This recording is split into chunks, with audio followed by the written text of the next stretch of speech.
الاعلام الاهلاوي يقول لك ايه كميه الشماته اللي بيعملها جمهور الزمالك في خساره الاهلي دي.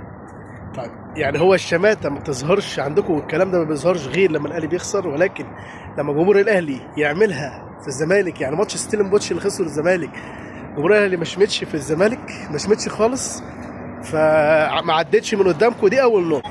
تاني نقطه، انا فريق واخد مني 3 لعيبه وعايز ياخد الرابع، واخدهم بطريقه ما فيهاش، يعني انت عارف واخدهم ازاي. يعني عايزني، وبيقدمهم ايه، بيقدمهم بطريقه مش حلوه لما بيجي يعلن عن الصفقات دي، في حاجه تكيد الزمالك وبتقلل من الزمالك. هم طبعا مش هيعرفوا يعملوا كده، ولكن هم بيبقوا قاصدين كده. فعايزني انا كزملكاوي افرح لهم ليه لما هم يكسبوا؟ لا، الا لما يخسروا انا ببقى مبسوط جدا جدا، وعلى قلبي بيبقى زي العسل. ثالثا، واللي انتوا بتتكلموا فيه ده، انت جاي تقول لي ما تشمتش. ما اشمتش ليه؟ يعني انت قول لي ايه اللي حلو بيعملوه لينا عشان انا ما اشمتش. انا اشمت واعمل اللي انا عايزه وافرح واشجع الفريق اللي انا عايزه زي ما هو بيشجع الفريق اللي هو عايزه.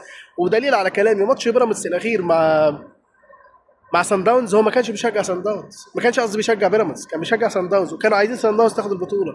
فما اتكلمتوش ليه وقلتوا مصر واسم مصر والكلام ده. حتى احنا ماتشنا مع الترجي قبل كده في السوبر افريقي ما كانش بيفكر في كده، وماتشنا مع نهضة بركان في النهائي السنه اللي فاتت برضه نفس الفكره. فما تزيدش بقى وتقعد تقول لي الاعلام، يعني كريم رمزي طالع يتكلم الكلمتين دول. يا كريم يا كريم فوق.